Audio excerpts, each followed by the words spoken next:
Guardians of Cloudia is a fantasy-themed, mobile, massively multiplayer online role-playing game designed by Neocraft. It features a vast world with dungeons and stories to explore, guided storytelling, collectibles, multiplayer activities, and so much more. I'm always a little skeptical of mobile games in general, but Guardians of Cloudia has some interesting concepts that make it a unique game, so we're going to be taking a look at some of those in this sponsored video.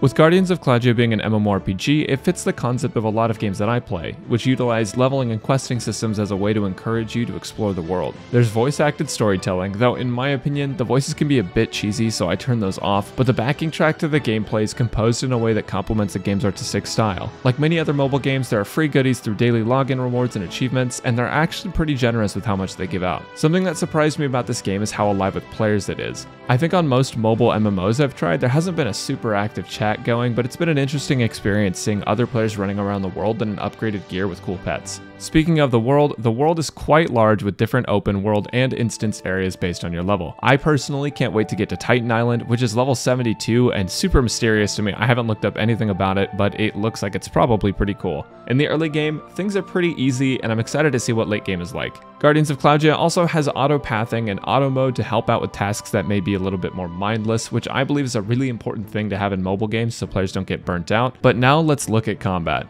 When you get started in Guardians of Cloudia, there's 5 main classes that allow you to choose a diverse playstyle. These classes are going to be your Archer, your Oracle, your Mage, Rogue, and Swordsman. Archer uses a bow to deal damage. Oracle uses a healing staff and utilizes both healing and damage. Mage uses a staff and magic to deal damage as well.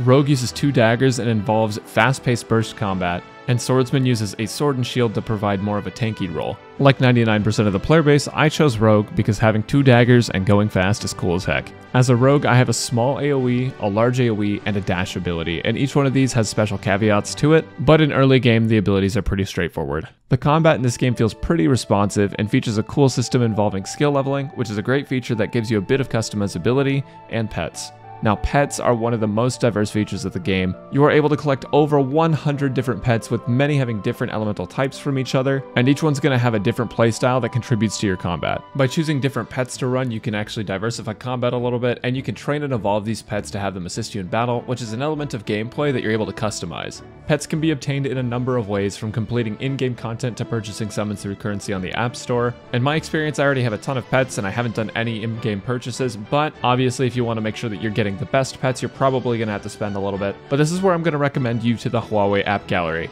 Huawei App Gallery is an Android application distribution platform which is available on all Android devices, even non-Huawei devices, and PC emulator, which is what I'm using to record this video. But there's a lot of benefits to the Huawei Store, including rewards that you get back for spending and app partnerships that Huawei acquires in order to give out awesome in-game gifts. So for example, if you download Guardians of Cloudia on the Huawei Store, you can get free in-game gifts, including in-game currency and more sacred wind bells, which allows you to summon for more pets. I used my pet summon, and I got Hammer Sprite, who's a control pet. If you're interested in getting more in-game goodies, right now there's a giveaway Discord linked in the description where many gift codes are going to be giving out to a ton of players. So if you do get the game on the Huawei Store, make sure to join that Discord. These giveaway codes are exclusive to the Huawei App Gallery, so you will need to use it if you want to make sure to get the free in-game stuff. Just keep that in mind. So right now on the Huawei Store, there's a coupon campaign that promotes gameplay and leveling. So if you're starting Guardians of Cloudia during the promotional period and you're able to hit levels 20, 40, and 60, you'll get a coupon that takes a certain amount off of each purchase. The level 20 coupon is 0.86 euro, which can be used to buy the lowest diamond recharge, which will help you get more summons. The 40 coupon is 2 euro, and the level 60 coupon is 4 euro. These coupons are all claimable through the Huawei App Gallery, but you do need to make sure that your region is Greece, Netherlands, or Italy, and I will mention that again later in the video so you don't forget. The benefit to these coupons is that the Guardians of Cloudia in-game store has packages that are close to the price of each coupon to make them easy to use and cheap. There's going to be tons of different coupons and packages available during the event itself, which will also make Guardians of Cloudia a better experience for you through the Huawei Store. One of the single biggest selling points about the Huawei Store is for whales. If you're going to be using the Huawei Store, this is a huge benefit to you because you're always going to be receiving 15% back anytime you're spending over 1,000 euro in a month. So after some months of whaling, you've basically earned back a month of what you've spent. Not encouraging whaling by any means, but if you do happen to do it, that's just one benefit you get. If you're interested in the Huawei App Gallery or Guardians of Cloudia, links will be in the description. All you need to do is install App Gallery, which then asks you to install the HMS core, which lets all of the apps utilize core functions functions that Google and Apple apps are able to, basically because it's not your standard phone integration with the Google Play Store or the iPhone. HMS Core is basically your phone getting permission to let apps do what apps do. When you're signing up for a Huawei ID, set your region to Italy, Netherlands, or Greece to gain access to all of the unique benefits mentioned in the video. Make sure that you do this if you're a native English speaker as well. That's something that these regions help a lot with. And if you installed Guardians of Cloudia from another app store, the one last thing you need to make sure you do is that you re-download it from the Huawei App Store in order to reap all of the benefits. I forgot to mention this at the start of the video, but Guardians of Cloudia is a free-to-play game. There are no upfront fees or costs. You can begin your adventure at any time.